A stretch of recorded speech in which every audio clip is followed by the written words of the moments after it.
Welcome to Black and White. I'm Mark. I'm Sheldon. Today we're going to discuss affirmative action. Affirmative action. Okay. Yes, affirmative action, those of you out there who aren't aware of it or don't know what it is, was signed into law in 1961 by President Kennedy. And what it attempts to do is to equal the playing ground.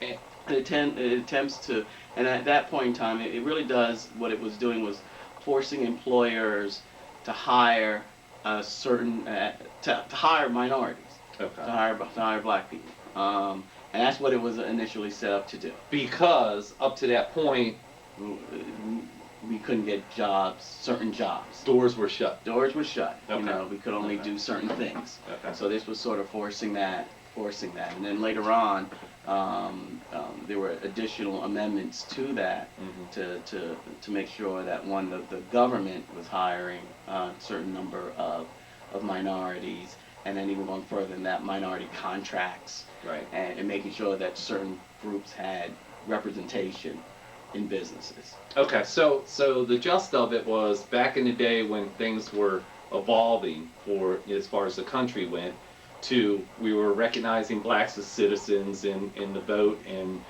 part of what the whole country consisted of. Um, Doors were shut literally, and it gave the opportunity for blacks to start to go into fields that were blocked prior to that. Pretty much. Okay. Now, And that includes not only jobs but colleges and education and all of that. So it was just not, it wasn't just jobs. It was just the total society that we were integrated into the society is what it was. Because up Okay. until that point we were talking about segregation, separate separate facilities, separate jobs, separate everything. Right. But here affirmative action was a step in the direction of trying to level the playing field, really, for education um, um, and for jobs. And in the '60s, affirmative action really had a big play in the South when students were trying to go to school, weren't allowed to. Big confrontations in Mississippi and Alabama in particular. Right. Pretty famous Right. confrontations. Governor Wallace. with Yeah. Governor Wallace, Yep. and just very, so that was used to sort of allow the government to to So to keep that law, or to be able to have a law that they could then defend and go in. so it wasn't limited to work, or it was across the board. Open the doors because Pretty you much. kept them shut. Right. Okay. Now, I guess my question would be, at this point, in 2011, is it necessary to keep that compliance going? Is it necessary to force, with the changing of attitudes, the changing of people's mindsets, do you believe that the doors are still, that this needs to be incorporated in order for people to excel in their professions? Or do you think we've gotten to a point in time where people are judged by what they do? You would hope. You would Yeah. hope that we've gotten to the point where we would no longer need affirmative action. Right. But I don't know. You look and you say, in fact, I was speaking to someone over the last couple of days about affirmative action, and it's interesting how it's being used in certain part of the country. It's being used as not a vehicle to assure that minorities are represented in their particular field. I'm not going to talk about where Right. in the particular field. Right. But what happened was they were using it as a max to bring a group in. So, example, you have a force of a group, and the affirmative action says that you're supposed to have 2 people. So they brought in two people. Right. Even though Okay. there may be others qualified, we can Qualified, bring in but- 5 and 8 and 9. They brought in 2. So what it does, Right. it makes you It wonder. limits things. It makes you wonder if they didn't have other affirmative Would they action. even bring the 2 in? Yes.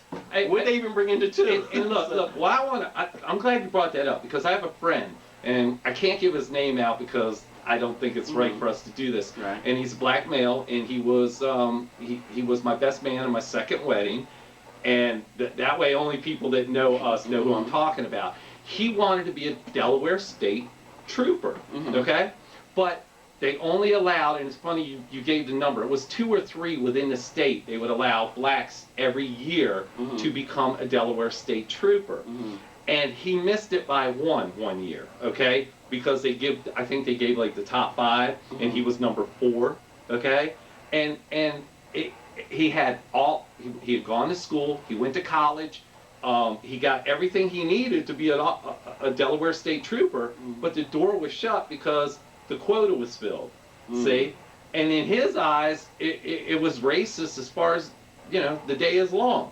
Right. And they figured, well, we met our legal requirements. Our quota, screw it. We met our legal requirements. See, so is that a place where if we didn't have affirmative action, they would then hire more? Or less. Or not hire any? Right. So that brings up the question, with affirmative action, and I know that this is a hot button because it needs to be. It is a hot button. It is it's something that's come up, and we've jumped to today, but it's been a hot button for since it was enacted. Right.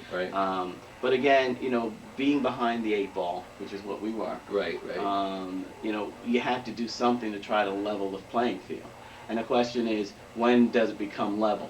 Is it ever level? Example, I'll give you an example. Yeah. I interviewed for a job in the 90s. Okay. And it was with a firm, and I'll just say it was up in Massachusetts. I won't give the name of the firm or anything, but and when I left, as I was leaving, the guy that would interview me said, "Okay, you'll get a call from me tomorrow. I'm hiring you. I really want you." And I said, "Okay, great. Wow. I'll wait to hear from you." So I didn't hear anything, then I called him back, and he said, "I'm having some issues with corporate. I'll call you back." Oh, wow. I said, "Okay." And then he called me back and said, "I'm sorry, but the position was taken away from me." And I said, so he couldn't hire you. So, yeah. Oh, okay. Wow. At that point, I said, "Okay." I sort of, Right. But then I said, "All right, well, whatever." And then it turns out 3 months later, I get a call from the same guy. I'm in the process of suing the company. I've left them. I can't deal with what they've been putting me through. Wow. The reason you weren't hired was because you were black. Wow. And I'm going to sue the company, and I want you to be part of the affidavit or whatever. Wow. Okay. And so that was an example of not just. And I know that there are people out there that'll be able to give all kinds of different examples. This happened to me. This happening to me, and that's one of several examples I could give here. We have a small segment, so Right. I'm not gonna take 10 of them. And I'd like to say something about the affirmative action. State contracts in the state of Maryland. I owned my own dump truck, so I was my own business. Okay. And state contract, I was going right along. I went out, I did my job. People liked me because I did my job. Okay, go out there, do what I had to do, and go home. No complications, no arguments, no nothing. Well, 3 years into it, they go and they're told that the state contracts have to have, quote, minority contractors a certain percentage. So the companies decide they're going to do it as far as the rental of the dump trucks. Now, all of a sudden, I can no longer get work from these companies because I'm not black, I'm not Hispanic, I'm not Asian, I'm not anything other than a white male. And the door just got shut in my face. The only way for me to work is to go through any one of the ones I just mentioned and get them to hire me. And of course, what anybody who's hiring somebody who works under them, they take from what you're getting. So in my eyes, I was like, oh my God, really? My work in my work ethics don't count for anything now. Yeah, and I sympathize with that happening to you. And but on the other hand, the government does have a certain percentage that they require all these groups to abide by. Right. And it's not a very big group, a big percentage. No. So as an example, I know that the government, for businesses, they do contracts, and they require 5% and Right. 5% and 3% for different groups of people, Right. women-owned small businesses, and 8As and different groups like that. And it's like, okay, so when you take those percentages and total it up, it equals like 20%. Right. So that means 80% of the business is still out there, Right. going to your white-owned big businesses, Right, probably. right. So affirmative action is attempting to, I think I think it's something good that's there. I think it's a law that needs to be there. I think it's something that needs to be. You have to monitor and sort of check on people regularly because, sorrowfully enough, people don't always do the right things Right. when they're not monitored. Right. Our economy is proving that right now. Yeah. Yeah, definitely. Later segment. Yeah. So affirmative action is something that I think it's trying to promote equal opportunity. It's tough to promote equal opportunity when it is basically saying that you have to do this, you have to Right. have a certain percentage, and maybe it just is a way of doing something versus nothing. But it's funny because I hear over on the white side from people I talk to, they say they wish everything would go away because they feel that the right person for the job is the way to handle things. That you can't just say because somebody's black, because it's a woman, because of whatever religion, and I'm just using those to play with what we're doing. It's obviously black and white here. But anyway, their point is that it takes away the better qualified person.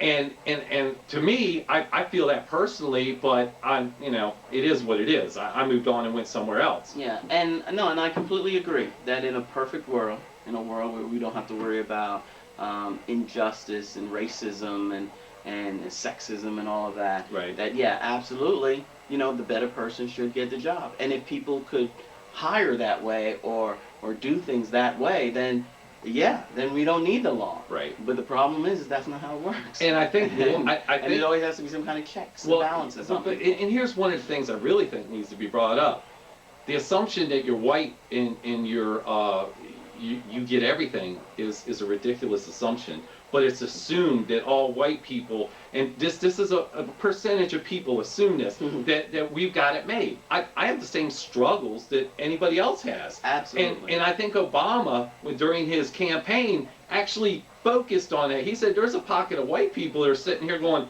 why in the heck are you giving everything to everybody else when I have to deal with the same stuff they're dealing with? Yeah. So and it's absolutely true. You get squeezed because there are again a lot of white people that are in that middle class, right. lower middle class, and poor. That are there too. Right. But you get squeezed because there are more of you that are in control of these same groups. But you can understand how people are offended by the fact that stuff like this is being implemented, especially when it works against the people who have nothing to do with, quote, controlling things. You get squeezed. I mean, it's sad. There's no perfect answer for trying to write something that that really we shouldn't even have an issue with. Everyone suffers. Right. Everyone suffers. White people suffer because there's that group that are getting squeezed by the affirmative action. Right. Black people suffer because if you don't have the affirmative action, then you don't get then you don't get the jobs, right. and you don't get you're not allowed to go into certain colleges, and all of a sudden your colleges turn whiter and whiter and whiter, and, right. And so it's not a perfect world. It's not a perfect answer. It's not a perfect country. And it's definitely not a perfect country, right. and we've just got to figure. So this is one of the reasons why we have to talk, because I think a lot of the assumption is if you're white, you're on the gravy train, and that's far from the truth. And that is far from the truth. And it's because I have a lot of white friends, and right. They're struggling. We sit down and we all talk, and we're all struggling with doing the exact same thing. Right. So anything you'd like to say, again, make sure that you use our email. We have Twitter, Facebook. We have it all. It's there scrolling on the screen. Thank you, and we'll be back with our next segment. See.